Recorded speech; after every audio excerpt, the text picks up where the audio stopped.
Good evening. तो चलिए आज एक और नॉवेल डिस्कस करते हैं, फ्रैंकेनस्टीन। फ्रैंकेनस्टीन एक साईफाई नॉवेल है और डिटेक्टिव नॉवेल है जिसे मैरी शेली ने लिखा।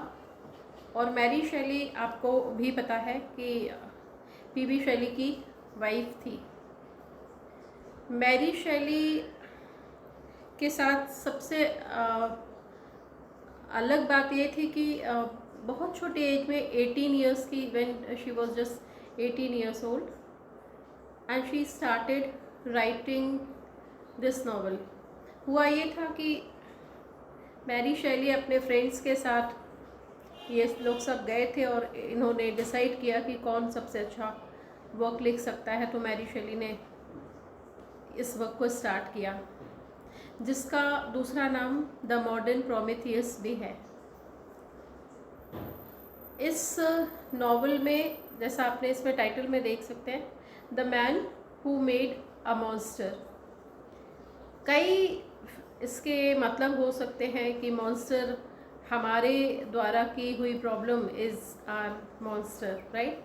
कई बार ऐसा होता है, आप यंग बच्चों के लिए एक मैसेज भी है कि हम ऐसे वर्लपूल में फंसते चले जाते हैं और फिर उससे निकल नहीं पाते, तो that is also like a monster. तो देखते हैं कि मैरी शेली जिस इज़ द ऑथर ऑफ फ्रैंकेनस्टीन, है ना। और इंट्रोडक्शन अगर हम देखें तो बहुत छोटा सा इंट्रोडक्शन है, क्योंकि मैरी शेली के बारे में अगर आप विकिपीडिया में पढ़ेंगे तो बहुत detail introduction you can read in Wikipedia. लेकिन हाँ, यहाँ पे हमने छोटा सा इंट्रोडक्शन लिया है। Mary Shelley, Mary Wollstonecraft Shelley, right, was born on 30th August 1797 and died on 1st February 1851। करीब 54 ईयर्स की थी ये और इनकी डेथ हो गई थी, है ना। And she was the novelist, no doubt famous novelist थी। और इनका मेन वर्क था known for writing the Gothic novel. Gothic novel is बहुत डरावनी वाला, हॉरिफिक नॉवेल्स को गोथिक नॉवेल्स में आते हैं वो। और जिसका बताया मैंने, जिसका मॉडर्न नेम है मॉडर्न प्रोमेथियस।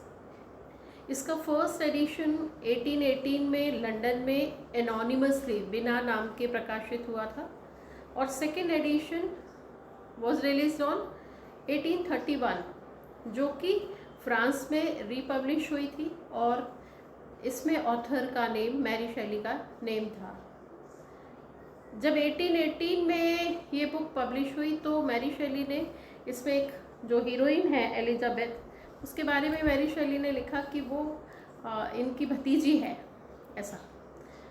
लेकिन बाद में जब 1831 में इन्होंने रिपब्लिश किया इसी बुक को, तो उन्होंने उसमें बताया कि एलिजाबेथ एक एडॉप्टेड चाइल्ड है, एडॉप्टी है। और इस तरह से वो जो कैरेक्टर है वो थोड़ा बदल गया। Mary Shelley's Frankenstein has stood the test of time as a gothic masterpiece. Timeless novel है ये, आज भी उतना ही वर्थवाइल है। A classical work of humanity and horror that blurs the line between man and monster. एक बहुत अच्छा वर्क है और जो मैन और मॉन्स्टर के बीच की लाइन को शायद आज हम मॉन्स्टर है, मैन मॉन्स्टर है या किस तरह के हैं, ये हम नहीं समझ पाते। और इस तरह से बहुत अच्छी नॉवेल अभी हम देखते हैं। Frankenstein is a frame story written in epistolary form. Epistolary form मतलब जो पूरा प्लॉट का डेवलपमेंट है वो कैसे होता है, वो लेटर के थ्रू होता है। तो ये जो नॉवेल है ये एपिस्टलरी नॉवेल है, एपिस्टलरी फिक्शन है, राइट। क्यों? क्योंकि इसमें जैसे पमेला भी एपिस्टलरी है। पमेला अपने पेरेंट्स को लेटर लिखती है और हमें स्टोरी के बारे में पता चलता है कि पमेला को क्या हो रहा है, पमेला के साथ क्या हुआ, क्या हो रहा है। सिमिलरली फ्रैंकेनस्टीन में पहले कौन लेटर लिख रहा है, ब्रदर सिस्टर को लेटर लिख रहा है। कैप्टन रॉबर्ट वॉल्टन जो है वो अपनी सिस्टर को मार्गरेट वॉल्टर सेविल को लेटर लिखता है और उसके थ्रू ये पूरा प्लॉट का डेवलपमेंट होता है, इसीलिए इसको एपिस्टलरी नॉवल कहते हैं। Frankenstein tells the story of Victor Frankenstein. Victor Frankenstein इसका मेल प्रोटैगनिस्ट है, हीरो है। अ यंग साइंटिस्ट और साइंटिस्ट है वो, who creates a sapient creature in an unorthodox scientific experiment.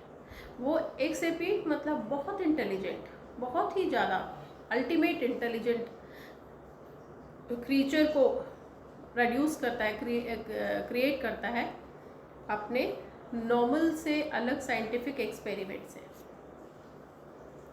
अब हम स्टोरी देखेंगे, पहले कैरेक्टर्स देख लेते हैं। 3 फैमिलीज हैं इस स्टोरी में, ध्यान रखिएगा। पहली है वॉल्टन फैमिली, जिसमें कौन कौन है? रॉबर्ट वॉल्टन ब्रदर है, मार्गरेट वॉल्टन सेविल इसकी सिस्टर है, और ये मैंने बताया कि ये एपिस्टलरी नॉवल है, तो फर्स्ट पार्ट यहीं से स्टार्ट होता है। सेकेंड फैमिली है फ्रैंकेस्टीन फैमिली, जिसमें कौन कौन है? जिसमें हस्बैंड है ऑल्फोंस फ्रैंकेस्टीन जो हस्बैंड है, और कैरोलिन बोफोर्ट उनकी वाइफ है।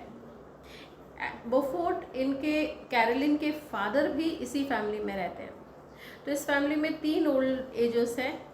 बोफोर्ट सबसे पहले जो कैरोलिन के फादर हैं, इनकी वाइफ के फादर हैं, और कैरोलिन बोफोर्ट इनकी डॉटर है, और ऑल्फोंस उनका हस्बैंड है, ऑल्फोंस फ्रैंकेस्टीन।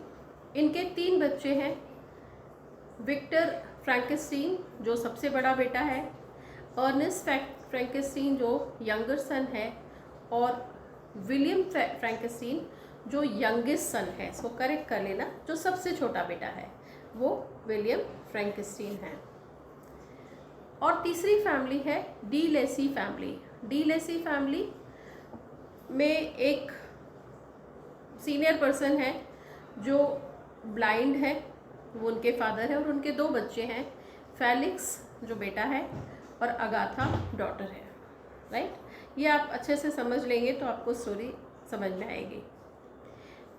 इनके अलावा बहुत सारे और भी इम्पॉर्टेंट कैरेक्टर्स हैं। मैंने जो इसके माइनर कैरेक्टर्स हैं वो नहीं लिखे हैं इसमें, पर जो इम्पॉर्टेंट कैरेक्टर्स है वो क्या है? मॉन्स्टर, आपको पता है पूरी कहानी मॉन्स्टर के इर्द गिर्द घूमती है। जो नेमलेस है, ग्रोटेस्क क्रीचर है। एलिजाबेथ है जो एक बड़ी beautiful, stunning, loving and good natured daughter, adoptee है। और हेनरी क्लर्वल विक्टर का बहुत अच्छा चाइल्डहुड फ्रेंड और बहुत ही ज़्यादा क्लोज फ्रेंड है वो, किसका? विक्टर का। और जस्टिन मॉर्टिज जो है वो एक यंग गर्ल है, और ये भी एडॉप्टी है। राइट, बताती हूँ क्या है इस फैमिली में। अब देखें, मैं पहले आपको स्टोरी बता दूँ। इस स्टोरी को हम 3 पार्ट्स में डिवाइड कर सकते हैं, 3 मेजर पार्ट्स में।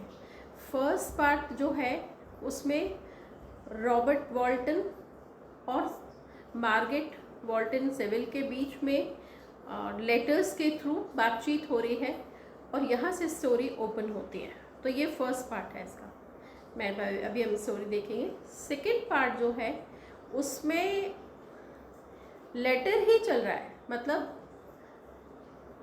रॉबर्ट वॉल्टन अपनी सिस्टर को लेटर में ही बता रहा है मार्गरेट को कि अब मुझे फ्रैंकेस्टीन अपनी स्टोरी सुना रहा है। तो सबसे पहले फ्रैंकेस्टीन मार्गरेट को लेटर लिखता है, और वो अपनी यात्रा के बारे में बता रहा है कि मैं नॉर्थ पोल जा रहा हूँ, ये वो। दूसरा जो पार्ट है इसका, उसमें विक्टर फ्रैंकेस्टीन जो है वो रॉबर्ट वॉल्टन को अपनी स्टोरी सुनाता है, और काफ़ी देर तक ये स्टोरी चलती है। This the second part.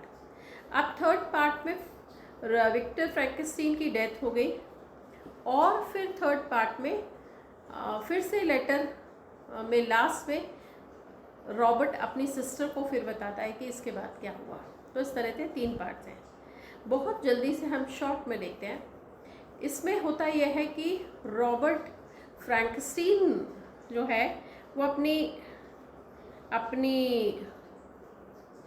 बहन को एक लेटर लिखता है, और उसमें बताता है कि मैं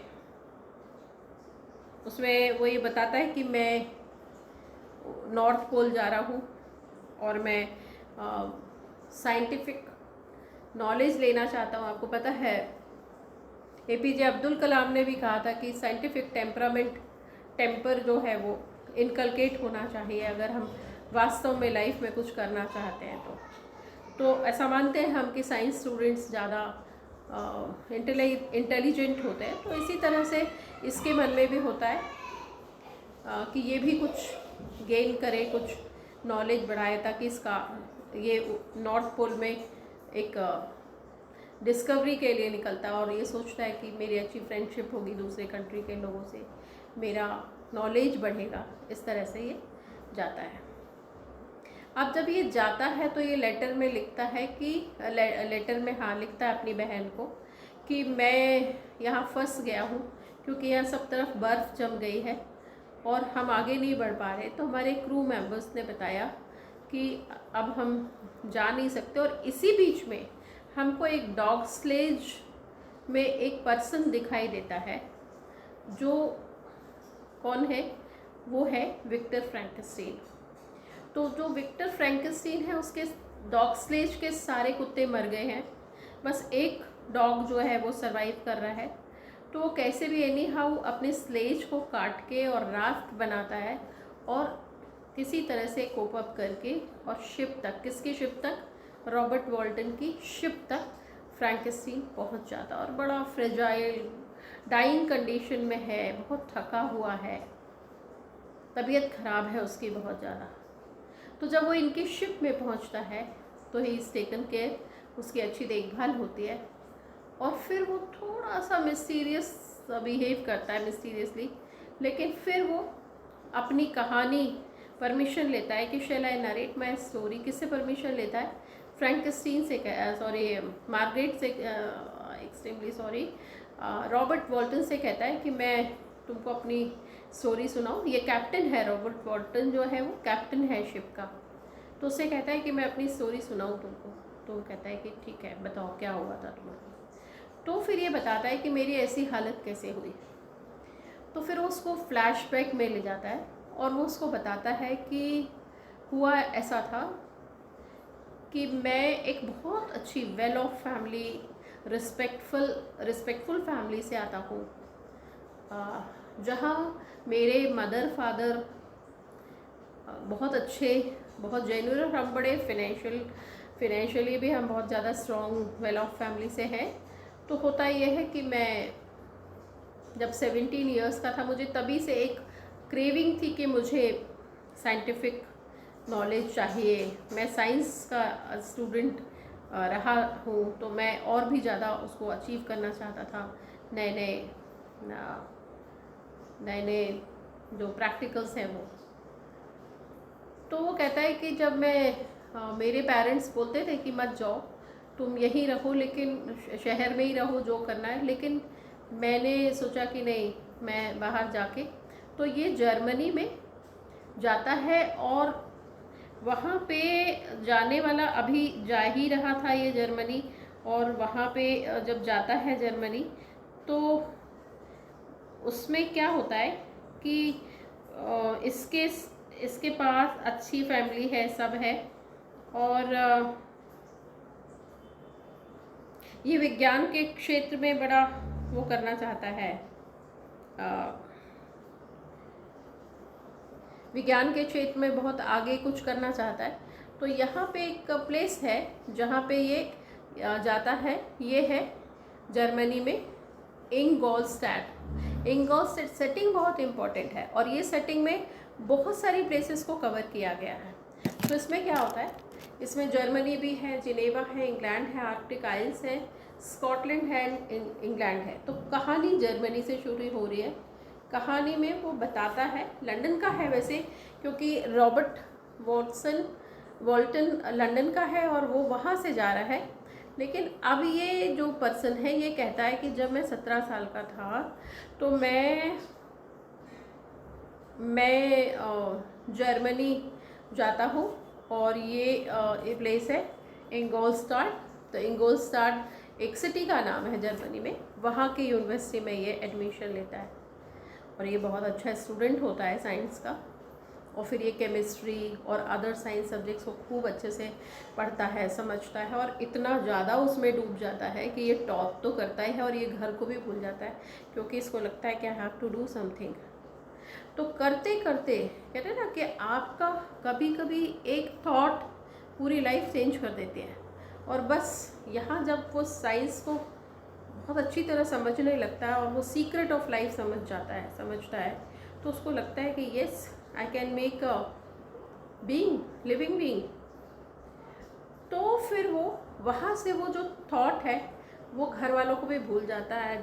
अच्छा हाँ, इसके पहले क्या होता है, जब वो जाने वाला रहता है, उसकी यात्रा शुरू होने वाली है जर्मनी के लिए, सब कुछ फिक्स हो जाता है, तो इसकी मदर को, किसकी, विक्टर फ्रैंकस्टीन की मदर को, और एक एडॉप्टेड चाइल्ड मैंने बताया एलिजाबेथ, बहुत सुंदर है, बहुत अच्छी है और एडॉप्टेड चाइल्ड है, इसको फीवर हो जाता है, स्कारलेट फीवर, तो जो फेटल है, और उसके कारण इसकी मदर की तो डेथ हो जाती है विक्टर फ्रैंकस्टीन की, लेकिन इसकी जो फ्रेंड है ये एलिजाबेथ, ये बच जाती है।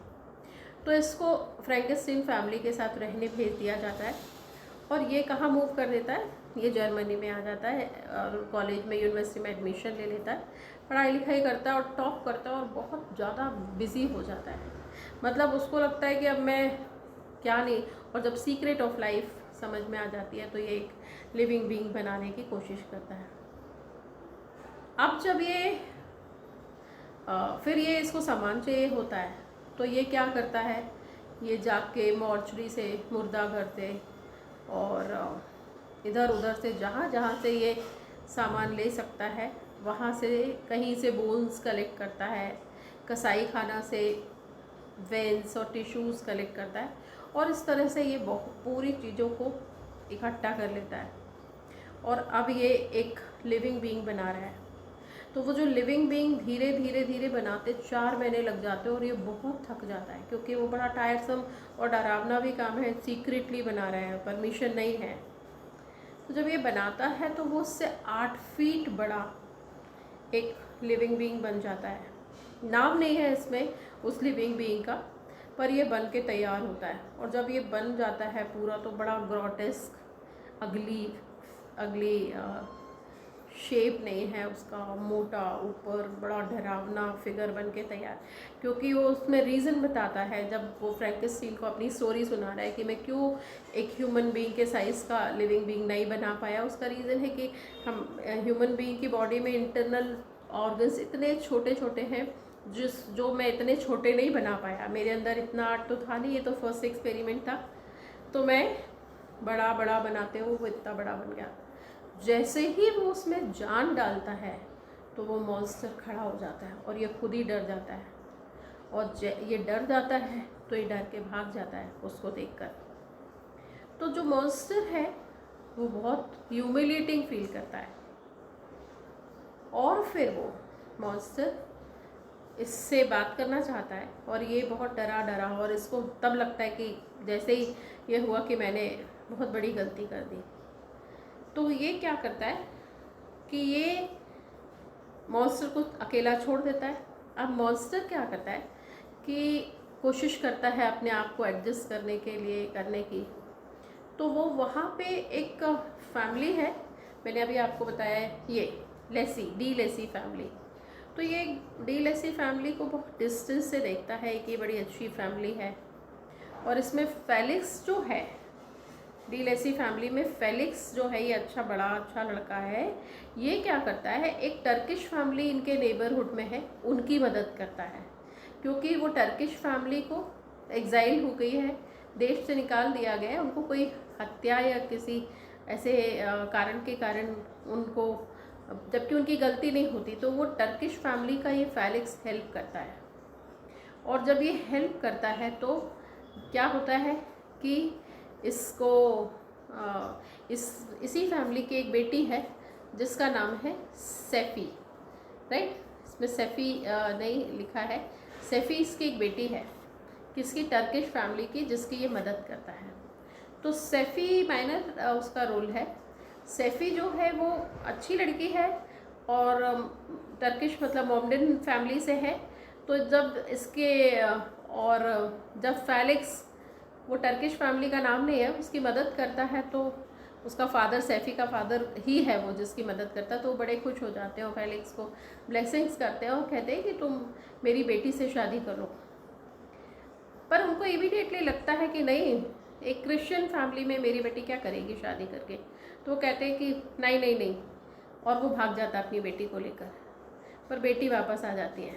क्यों? बेटी वो फ्रीडम जो है वो यहाँ पर मिलती है, तो वो यूरोप लेके भागता है, तो वो वापस यहाँ आ जाती है और लाइफ को एंजॉय करती है।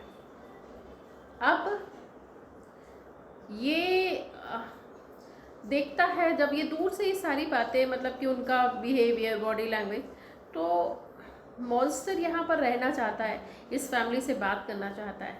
तो जैसे बड़ा जेन्युइनली ही बात करना चाहता है, लेकिन वो जैसे ही बात करने के लिए होता है तो क्या होता है कि उतने में ही ये लोग डर जाते हैं उसकी बॉडी देखकर, और ये सब भाग जाते हैं और उसको बहुत निगलेक्ट करते हैं। वो सह नहीं पाता इनका negligence, and he is unaccepted. तो वो क्या करता है कि उसको गुस्सा आ जाता है और फिर वो सोच लेता है कि, तो वो क्या करता है, उसी फैमिली में एक बच्चा है, तो उस बच्चे को वो बहुत प्यार, वो सोचता है ये बच्चा तो क्या मतलब मेरे क्या डरेगा, इसको इतना सेंस तो है नहीं। पर वो बच्चा बताता है कि मैं फ्रैंकेनस्टीन फैमिली का ही बच्चा हूँ, और डर जाता है वो, और वो भी इससे दूर भागने की कोशिश करता है। तो चिल्लाता है वो बच्चा इसको देख के, मॉन्स्टर को देख के। तो मॉन्स्टर क्या करता है, तो उस बच्चे का मुंह दबा देता है। तो मॉन्स्टर का इतना बड़ा हाथ और छोटा सा बच्चा, उस बच्चे की डेथ हो जाती है। यहाँ पे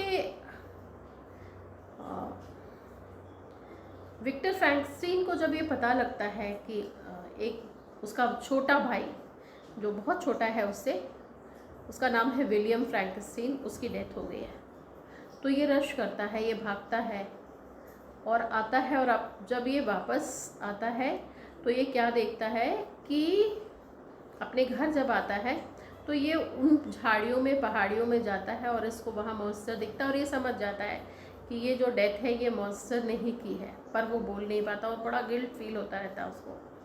फिर ये क्या करता है कि इसको पता चलता है, जस्टिन मॉर्टिज, मैंने बताया इसमें एक और कैरेक्टर है, एडॉप्टी गर्ल है जो इनके घर काम भी करती है, ये है जस्टिन मॉर्टिज। तो ये इसके ऊपर ब्लेम लगता है कि जस्टिन मॉर्टिज ने विलियम का मर्डर कर दी, जबकि बेचारी वो बड़ी इनोसेंट होती है। पर होता क्या है कि एलिजाबेथ भी खुद को खूब गिल्ट फील करती है जब विलियम की डेथ हो जाती है, क्योंकि एलिजाबेथ क्या करती है, विक्टर की मम्मी की जब डेथ होती है कैरोलिन की, तो उनका लॉकेट एक बार एलिजाबेथ विलियम को दिखा देती है, दे देती है। तो विलियम उसको देख छूता रहता है, खेलता रहता है, मतलब उसको देखता रहता है वो। और ये क्या करता है, मॉन्स्टर विलियम का मर्डर करके और उस लॉकेट को उसके हाथ से, विलियम की तो डेथ हो गई, विलियम के हाथ से लेके और जस्टिन के कोर्ट में डाल देता है। और जस्टिन तो काम करती रहती है, और जब जस्टिन के कोर्ट में ट्रायल होता है और कोर्ट में पता चलता है तो उसके ब्लेज़र में वो लॉकेट मिलता है। और वो जज बड़ा अच्छा रहता है, जज चाहता है कि जस्टिन अपनी बात को रखे कि क्या है एक्चुअली जस्टिस इज गिल्टी और नॉट। पर जस्टिस बोल नहीं पाती और बेचारी वो हैंग हो जाती है, उसको कैपिटल पनिशमेंट मिल जाता है। पर विक्टर को सब पता होता है, विक्टर कुछ नहीं कर पाता, बहुत गिल्ट होता है उसको। अब क्या होता है कि यहाँ पे कहीं पर ये आकर और मारने की कोशिश करता है। जब उसको जंगल में मॉन्स्टर मिलता है तो मॉन्स्टर भाग जाता है, और मॉन्स्टर कोशिश कर रहा है कि किसी तरह से विक्टर शांत हो जाए, फिर वो अपनी बात करे। अब मॉन्स्टर बड़े जेन्युइनली विक्टर से बात करता है कि देखो, मैं तो शुरू में भी ऐसा नहीं था, और मैं बहुत परेशान हो गया हूँ, क्योंकि मुझे सबसे ज़्यादा दुख होता है क्योंकि सोसाइटी तुमने मुझे बनाया है ना, और अब जब मैं बन गया हूँ तो फिर मुझे ये सोसाइटी एक्सेप्ट नहीं कर रही है और ये मेरे लिए बड़ा दुख का कारण है। तो या तो तुम एक काम करो कि तुम मेरे लिए मुझे खुश रहने का हक है, तो एक मेरी फीमेल पार्टनर बना दो, तो मैं कभी वापस नहीं आऊँगा, कभी शक्ल भी नहीं दिखाऊँगा। बहुत कन्विंस करता है इसको। किसको? मॉन्स्टर कन्विंस करता है विक्टर को। विक्टर अग्री हो जाता है, कहता है ठीक है। ये फिर से इंग्लैंड जाता है, अपने फ्रेंड को लेके जाता है। इसका फ्रेंड है, मैंने बताया, हेनरी क्लार्वल। इसका बहुत अच्छा, बहुत कॉन्फिडेंट, बहुत ही अच्छा फ्रेंड है। तो ये अपने फ्रेंड हेनरी क्लार्वल को लेकर जाता है और ये स्कॉटलैंड में अलग अलग हो जाते हैं और ये एक आयरलैंड में चला जाता है। यहाँ मैंने प्लेस बताया आपको, ये आइलैंड। तो ये आर्टिक आइल्स में चला जाता है और वहाँ जाकर और प्रैक्टिकल करता है और एक फ़ीमेल मॉन्स्टर बनाने की कोशिश कर रहा है। अब ये जब फीमेल मॉन्स्टर बनाता है तो आधा बनाते बनाते इसके मन में थॉट आता है कि मैंने अगर, एक तो इतना बड़ा लॉस, एक तो मेरे से गलती हो ही गई, और अब अगर ये फीमेल भी बना दूंगा तो दोनों शादी भी होगी और बच्चे भी होंगे और ज़्यादा तबाही होगी, केओस होगा। तो ये मॉन्स्टर खिड़की से देखता रहता है जब ये प्रैक्टिकल करके बोन्स और ये सब बनाता है, एक और मॉन्स्टर बनाता है। तो ये half of the monster is ready, आधा बना रहता है और ये उसको डिस्ट्रॉय कर देता है और उसके जितने रिमेन्स हैं उनको, रिमेनिंग्स को उसको डंप कर देता है। अब मॉन्स्टर का गुस्सा, मॉन्स्टर बहुत नाराज़ हो जाता है और कहता है कि मैं तुम्हारी फर्स्ट नाइट में मैं तुम्हारी वाइफ को मार डालूँगा। विक्टर कुछ नहीं कह पाता। अब विक्टर क्या करता है, उससे कुछ कहता नहीं है और अपने घर जाता है। तो जैसे ही वो जाता है और उसको ऑन द वे ये पता चलता है कि क्लार्वल, उसका जो फ्रेंड है हेनरी क्लार्वल, उसकी डेथ हो गई है। तो उसके, अब ये साथ में आए थे, तो कौन कल्प्रिट है? तो विक्टर को पुलिस ले जाती है क्योंकि वो विक्टर के साथ निकला था और विक्टर इज़ प्रिजन नाउ। तो विक्टर को जेल हो जाती है। जेल से छूटने के बाद विक्टर अपने फादर के घर पहुंचता है और बहुत बीमार हो जाता है। एनी हाउ वो रिकवर होता है। तो विक्टर को पता चलता है कि इसके फादर कहते हैं कि तुम शादी कर लो अब। तो ये एलिज़ाबेथ से शादी कर लेता है और जब शादी करता है तो एलिज़ाबेथ, इसको डर तो है कि इसने धमकी दी है मॉन्स्टर ने, तो एलिज़ाबेथ को कहता है कि तुम कमरे के बाहर मत निकलना। और ये चला जाता है, ये बाहर आता है और जैसे ही आता है और ये अकेला देखता है एलिज़ाबेथ को मॉन्स्टर, और मॉन्स्टर तो मॉन्स्टर है, बिना आवाज़ के कहीं भी पैदा, मतलब कहीं भी खड़ा हो जाता है, अपीयर हो जाता है।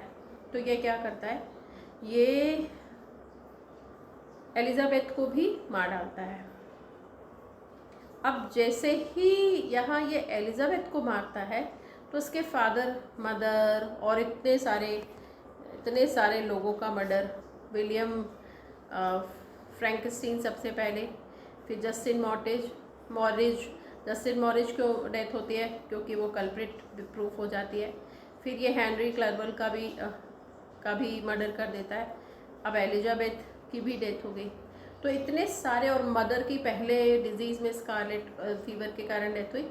अब इसके फादर की भी नॉर्मल डेथ होती है लेकिन फादर की भी डेथ हो जाती है। इतने सारे सेटबैक फेस करते करते फादर की भी डेथ हो जाती है। अब जब सबकी डेथ हो जाती है तो फ्रैंकस्टीन सोचता है कि नहीं, अब जब मेरे पास कुछ बचा ही नहीं है तो या तो मैं रहूँगा या मॉन्स्टर रहेगा। तो वो मॉन्स्टर को ढूंढता मॉन्स्टर तो गायब हो जाता है। तो वो मॉन्स्टर को, अच्छा, मॉन्स्टर पहली बार जब विलियम को मारता है, मर्डर करता है, तो उसको, वो तो बच्चा है, उस बच्चे को मारता है, तब वो सोचता है कि मैंने रिवेंज ले लिया। लेकिन जब वो देखता है कि he is being neglected continuously by the society and all, उसके लिए इतना बुरा बिहेवियर है सोसाइटी का, तो वो मॉन्स्टर्स जो उसका ट्रेड्स है वो और बढ़ता जाता है और वो फाइनली क्या करता है, सबको मार डालता है और भाग जाता है। तो फ्रैंकस्टीन लास्ट में इसका पीछा करते करते करते नॉर्थ पोल में, इसमें आर्कटिक में आ जाता है। और यहाँ पर जब वो आता है तो यहाँ पर वो मॉन्स्टर को देखता है कि मॉन्स्टर उसको दिख गया है, लेकिन मॉन्स्टर क्या करता है, बर्फ़ में अंदर खुद को दबा लेता है। और अब फ्रैंकेनस्टीन इतना परेशान हो गया है, इतना परेशान हो गया है, कमज़ोर भी हो गया, और इस तरह से स्ट्रगल करते करते फिर वो जो कहानी वहाँ से शुरू हुई थी कि वो उसे सारे डॉग्स की डेथ हो गई और वो डॉग स्लेज में है, सब मर गए, एक डॉग बचा है, और वो फिर राफ्ट बनाता है अपनी स्लेज को काट के और शिप में पहुंचता है, वो फ्रैंकेनस्टीन से मिलता है। और अब फ्रैंकेनस्टीन को वो सारी स्टोरी सुना के एंडिंग फेज में आ गया। तो वो कहता है कि मैं बचूंगा या मॉन्स्टर, वो बोलता ही है और मॉन्स्टर आता है और फ्रैंकेनस्टीन को मार देता है, क्योंकि मॉन्स्टर तो वही है। तो जैसे ही फ्रैंकेनस्टीन को देखता है तो वो फ्रैंकेनस्टीन को भी मार डालता है। पर जब वो फ्रैंकेनस्टीन को, और वो बताता है, फ्रैंकेनस्टीन को मार डालता है और फिर वो रुका रहता है, और फिर वो किससे बात करता है, रॉबर्ट वॉल्टन से बात करता है, और कहता है कि मैं तो I am the creation of फ्रैंकेनस्टीन, so it was the responsibility, फ्रैंकेनस्टीन की रिस्पॉन्सिबिलिटी थी कि मेरी केयर करे, और उसने मुझे इस दुनिया में अकेला छोड़ दिया और मैं इतना निगलेक्टेड फील करता रहा, और इसीलिए अब मैंने डिसाइड कर लिया था कि मैं फ्रैंकेनस्टीन को भी ख़त्म कर दूँगा। आज मैं सेटिस्फाइड हूँ, लेकिन वो उसकी डेड बॉडी में खूब रोता भी है। वो कहता है कि मुझे पता है कि फ्रैंकेनस्टीन बहुत अच्छा था, लेकिन मैं क्या करूँ, मेरी क्या गलती थी। और फिर वो कहता है रॉबर्ट वॉल्टन से कि मैं जा रहा हूँ, और मैं भी नॉर्थ पोल में कहीं चला जाता है, और कहता है कि मैं सुसाइड कर लूँगा ताकि लोग मुझे पहचाने ना, मुझे देखे नहीं। मैं जानता हूँ कि मैंने इतने लोगों को मारा, उसको बहुत गिल्ट होता है, और वो बहुत रोता है विक्टर फ्रैंकेनस्टीन के लिए, और वो भी चला जाता है। और यहाँ पर स्टोरी एंड होती है, और फिर रॉबर्ट वॉल्टन अपनी सिस्टर को बताते हुए, उसको भी बहुत दुख होता है, और स्टोरी एंड हो जाती है, और इस तरह से नॉवल एंड हो जाती है। अब इस नॉवल का कंक्लूजन क्या है, तो पहले हम पढ़ते हैं, फिर हम इसको देखेंगे। Thus, in Frankenstein, Shelley explores not only the scientific possibilities of human existence, but also the nature of man. हमारा human existence तो है, but nature of man and self-awareness of ambition. हम किस हद तक अपनी ambition पूरी कर सकते हैं, वो awareness बहुत ज़रूरी है। There are consequences for crossing boundaries that should not be crossed. हमारी एक हर नॉलेज की एक चीज़ की लिमिट है, और अगर हम उस लिमिट को क्रॉस करेंगे तो something wrong definitely is going to be happen. The novel is steeped in the ideas and values of romanticism and its critical age of enlightenment. आपको पता है, जब ये this is the 17th century novel ना, तो 1813 और 1831 को जब ये नॉवल पब्लिश हुई, तो हम देखते हैं, मैं आपको रिकॉल करवा दूँ एक बार कि ये जो नॉवल 2 बार पब्लिश हुई, मैंने बताया था बिगनिंग में, 2 बार पब्लिश हुई, और तो 1818 में सॉरी, और 1831 में। तो जब मिड 18 में ये नॉवल पब्लिश हुई, आपको वैसे भी पता होगा कि नॉवल जो था, सबसे पहले ड्रामा लिखे जाते थे। नॉवल तो 18th सेंचुरी का इन्वेंशन है। तो जब ये नॉवल 1818 में और 1831 में पब्लिश हुई, तो क्या हुआ कि वो टाइम में बहुत सारे डिस्कवरीज, साइंटिफिक डिस्कवरीज और ये सब हो रही थी। तो ऑथर्स ने बहुत सारे चीज़ों पे क्वेश्चंस करना, इवन वो गॉड पे क्वेश्चन उठाते थे, और इस तरह से बहुत सारे ऑथर्स को लिखना पड़ा। पोएम्स लिखी लोगों ने कि नहीं, आप you can not raise question on God. कोई ना कोई अभी, क्योंकि कहते हैं कि भाई पहले 9 प्लैनेट्स थे, फिर 10th पता चल गया, तो जो दिख रहा है हमको वो हम सिर्फ 3 डायरेक्शंस, फ्रंट का और साइड्स के देख सकते हैं, बैक फिर भी छूट जाता है। तो हम वर्ल्ड को पूरी तरह समझ नहीं पाते, और इसीलिए गॉड को चैलेंज नहीं कर सकते, क्योंकि हमें अभी कुछ भी नहीं पता। ड्रॉप ऑफ ओशन हम जानते हैं, बस इतना ही नॉलेज है। तो ये जो एज ऑफ एनलाइटनमेंट है, ये एज 18th सेंचुरी, जब बहुत सारे साइंटिफिक डिस्कवरीज और इनोवेशंस और डेवलपमेंट हो रहे थे सब तरफ, revolution, renaissance, right, it was the time. तो उसमें इस मैरी शेली ने कहने की कोशिश की कि ये क्रिटिकल रिएक्शंस जो हैं, ये कितना हम क्रिटिकल हो सकते हैं, ये बहुत ज़रूरी है। और लास्ट है, वो है thus in Frankenstein, Shelley explores not only the scientific possibilities of human existence but also the nature of man and self awareness of ambition। वही शुरू में कि nature of man और self awareness of ambition, right। तो कुल मिलाकर अगर हम ये देखें, मैं इसको मॉडर्न कंटेक्स्ट में अगर कहूँ तो मॉन्स्टर अगर हम खुद क्रिएट कर लेते हैं। मॉन्स्टर इज़ नॉट ओनली एक कोई बायोलॉजिकल फिगर है। मॉन्स्टर मतलब अगर आप किसी बैड हैबिट में इन्वॉल्व होते हो तो डे 1 आपको लगता है कि ठीक है, डे 2 ठीक है। एक टाइम, अगर हम एक टाइमलाइन देखें तो हम उतनी गलतियां, कहते हैं ना कि नमक स्वादानुसार, तो पिंच ऑफ सॉल्ट चलता है। कहाँ तक? जितना लौटने का चांस हो, क्योंकि हम ह्यूमन बीइंग हैं। आप यंग हो, हम भी यंग थे, हर किसी की लाइफ में ये फेजेस आते हैं। हम एंजॉय भी करना चाहिए, हमसे गलतियाँ भी होंगी, कई बार हम गलती जानबूझ के भी करते हैं, सब कुछ है।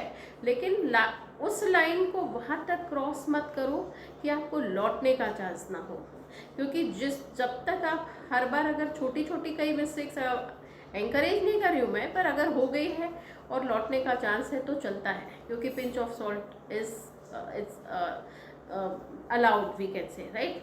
बट जब लौटने का चांस ही ख़त्म हो गया तो वो है मॉन्स्टर। क्यों? क्योंकि उस भंवर में, उस वर्लपूल में अगर आप फंस गए, आप ड्रग्स कह लो, आप ड्रिंक कह लो, आप कोई बुरी आदतें कह लो, ब्लू वेल में कितने बच्चे चले गए, ऐसा अगर हम इस तरह का, तो वो मॉन्स्टर है। तो वहाँ पे हमें अपनी अवेयरनेस ऑफ एम्बिशन मालूम होना, सेल्फ डिसिप्लिन, सेल्फ कंट्रोल बहुत ज़रूरी है। वाल्डो इमर्सन ने लिखा फ्री विल, राइट। तो कहते हैं कि मेरी मर्जी, ये सुनने में अच्छा लगता है, प्रैक्टिकली इसके क्या कॉन्सिक्वेंसेस हैं हम जानते हैं।